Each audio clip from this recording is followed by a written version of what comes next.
Lynn Renaud. Ce nom résonne encore avec une rare intensité dans les cœurs de millions de Français. Chanteuse, comédienne, meneuse de revue, militante infatigable, elle incarne à elle seule près d'un siècle de culture populaire, de lutte et de générosité. Mais aujourd'hui, alors que le silence semble s'installer peu à peu autour de son nom, une réalité poignante s'impose.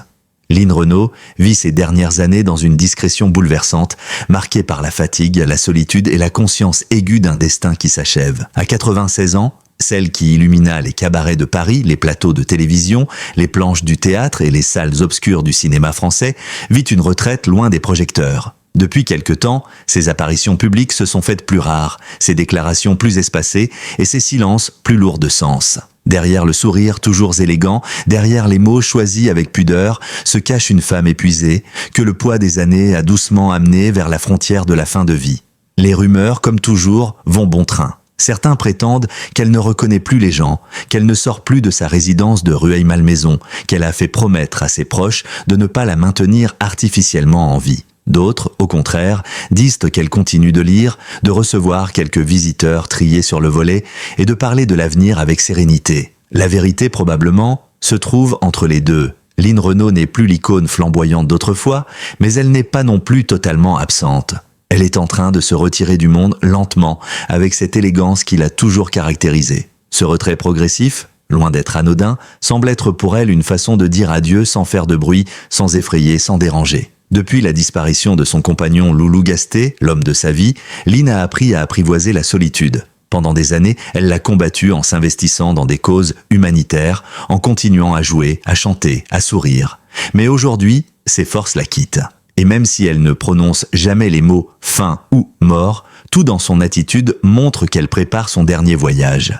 Il faut imaginer ce que cela représente pour une femme comme elle de se voir vieillir, de sentir son corps la trahir, de se souvenir d'une époque flamboyante où elle était aimée, désirée, acclamée. Vieillir est un naufrage, disait Charles de Gaulle. Lynn, elle, a toujours préféré dire « vieillir, c'est apprendre à perdre sans cesser d'aimer ». Mais derrière cette belle formule, il y a la souffrance de celle qui regarde impuissante, son univers s'éteindre peu à peu. Lynn Renaud a toujours été courageuse.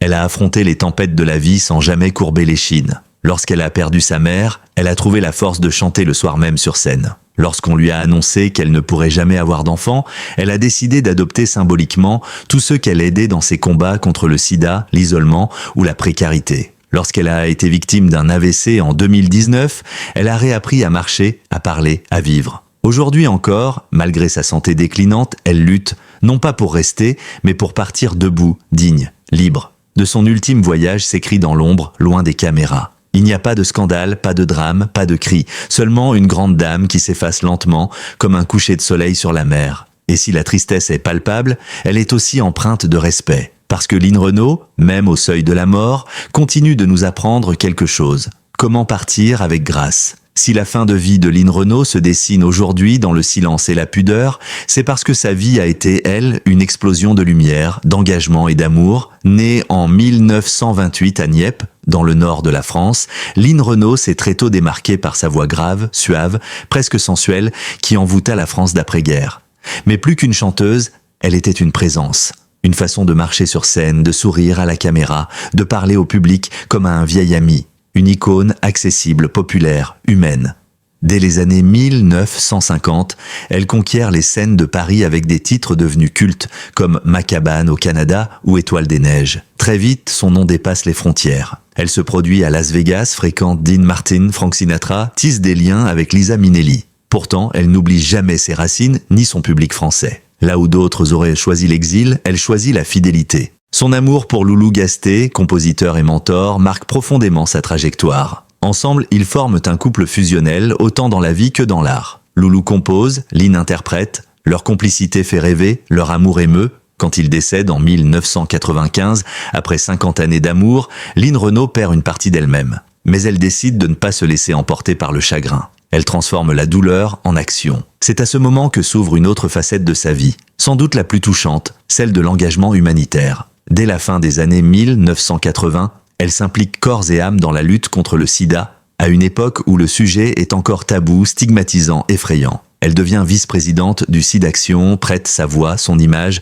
son aura à une cause que beaucoup fuient. Elle organise des galas, fait des interventions publiques, téléphone aux donateurs. Elle ne se contente pas de soutenir. Elle agit, elle milite, elle console, elle éduque. Et surtout, elle aime. Par ce combat, Line Renaud devient une mère symbolique pour des milliers de malades, d'exclus, de jeunes homosexuels rejetés, de familles endeuillées. Elle redéfinit ce que peut être une célébrité. Non pas une image figée dans le glamour, mais un être engagé dans la société. Elle rappelle à tous que la notoriété n'a de sens que si elle est mise au service des autres. Pendant des décennies, elle tiendra ce cap. Son téléphone reste allumé tard la nuit. Elle se rend au chevet des mourants, prend des risques, défie les préjugés. Mais son combat dépasse le cadre du sida. Line Renaud devient une voix incontournable sur les sujets de société.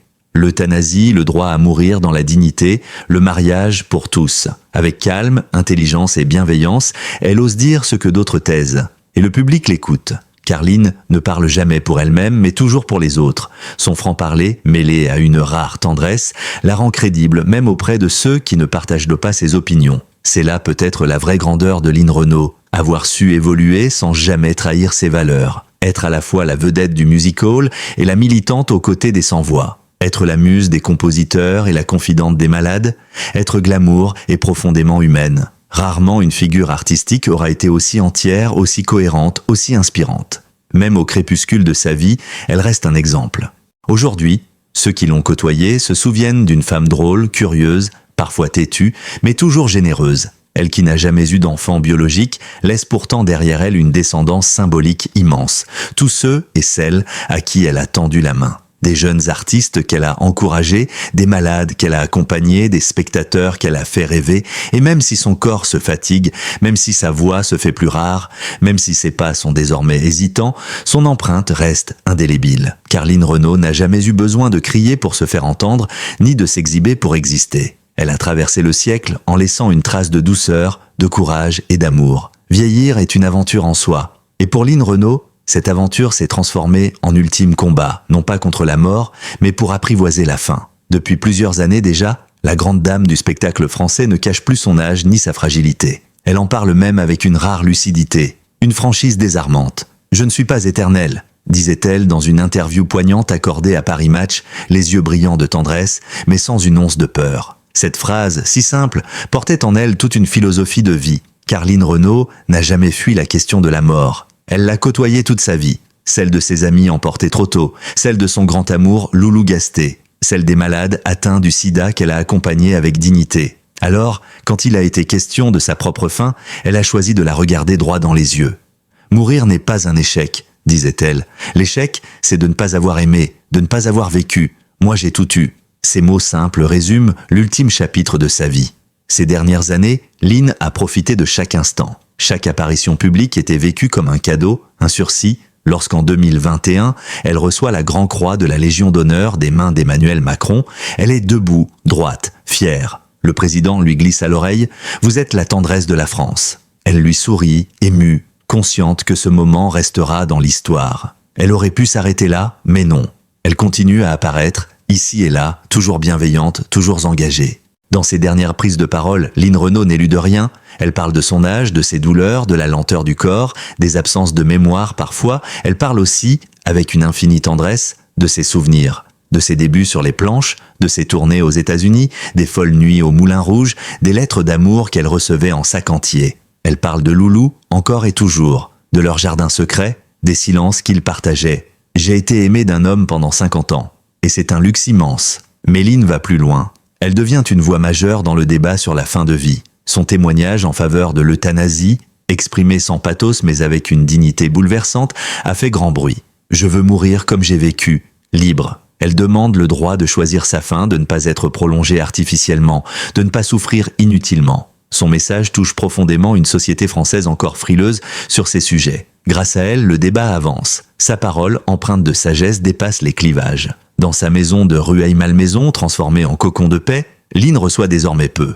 Seuls quelques amis très proches ont encore le privilège de partager une tasse de thé avec elle. Parmi eux, Muriel Robin, Claude Chirac ou encore Danny Boone, qu'elle considère comme son fils de cœur. Avec eux, elle rit encore, elle pleure parfois, mais surtout, elle se prépare. Elle trie ses affaires, relit ses lettres, classe ses photographies, elle pense à son testament moral, bien plus qu'à son héritage matériel. Elle veut laisser une trace cohérente, fidèle à ce qu'elle a été, une femme libre, droite, aimante. Ce quotidien discret n'est pas triste, mais plein de sérénité. Elle écoute encore des disques anciens, relit Colette, regarde les oiseaux dans son jardin. Elle parle aux fleurs, parle aux absents. Parfois, elle dit qu'elle sent la présence de Loulou, là, pas loin. Elle ne parle pas de fantômes, mais de mémoires vives. Pour elle, la mort n'est pas une fin, mais un passage. Elle n'attend pas le ciel, elle n'a pas peur du vide. Elle attend la paix simplement. Dans un documentaire diffusé récemment sur France 2, elle affirmait, face caméra, d'une voix douce mais assurée, « Quand le rideau tombera, je veux qu'on entende une dernière note de musique, pas un cri, pas une plainte. Une note douce ». Cette phrase, ultime déclaration d'artiste, résume mieux que tout l'état d'esprit de Line Renaud face à sa propre fin. Pas de drame, pas de chaos, juste une mélodie en guise d'au revoir. Line Renaud n'a pas seulement vécu sa vie, elle l'a offerte au monde. À l'heure où le rideau semble prêt à tomber, ce n'est pas le silence qui l'entoure, mais une résonance. Une onde persistante, faite de chansons immortelles, de rôles marquants, d'engagements courageux et de regards admiratifs.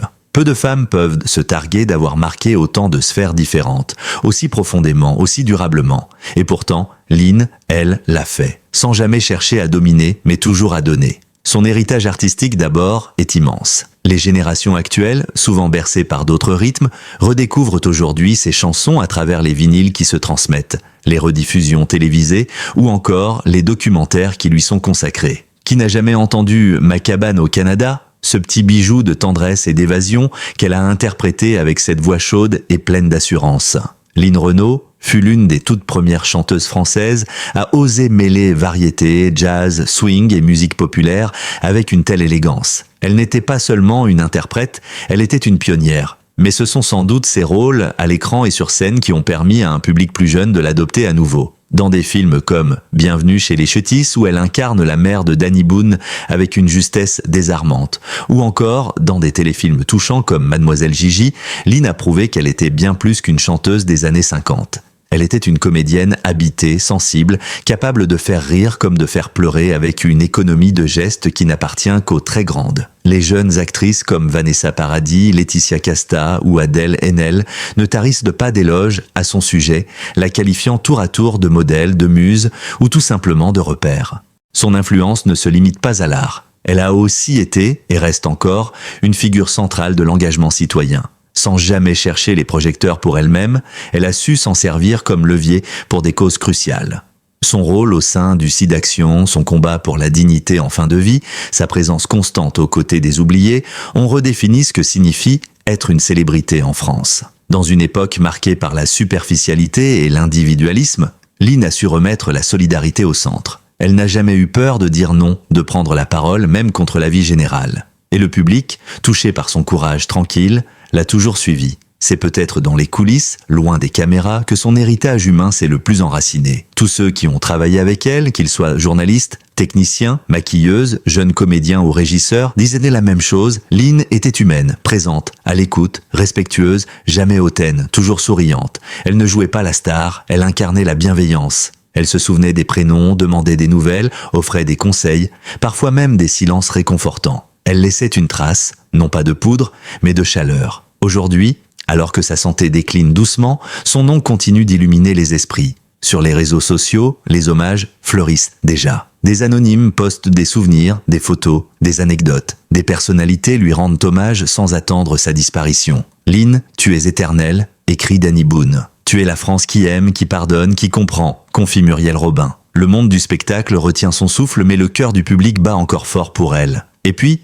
il y a cet héritage immatériel, presque spirituel. Line Renaud a incarné une certaine idée de la France. Une France élégante sans être snob, populaire sans être vulgaire, engagée sans être donneuse de leçons. Une France généreuse qui tend la main plutôt que de juger. Une France qui se bat pour ses valeurs mais avec le sourire. À l'heure des divisions, des crises identitaires et du repli sur soi, ce qu'elle laisse derrière elle est peut-être plus précieux que jamais. Dans ses dernières confidences, Line disait souvent « J'aimerais qu'on se souvienne de moi comme d'une femme qui a aimé. Aimer la vie, les gens et le monde. Ce souhait n'a rien de banal. Il dit tout. Elle n'a pas voulu être reine ni légende. Elle a voulu aimer et être aimée. Et à en juger par l'émotion qui entoure sa disparition annoncée, elle a réussi. La mort approche doucement, comme un visiteur discret qui connaît déjà le chemin. Elle n'effraie pas Line Renaud. Elle la regarde en face, sans provocation ni soumission. Elle l'accueille comme on accueille une fin de chapitre, avec un mélange de nostalgie, de fierté et d'abandon. Car ce que Line Renaud nous offre aujourd'hui Dans ce silence doré qui précède la fin, c'est une ultime leçon de vie, celle de partir sans bruit, mais en laissant l'écho d'un amour infini. Le public français, souvent prompt à oublier ces légendes, semble cette fois suspendu à un souffle. Il sait que la fin est proche et pourtant il refuse de dire adieu.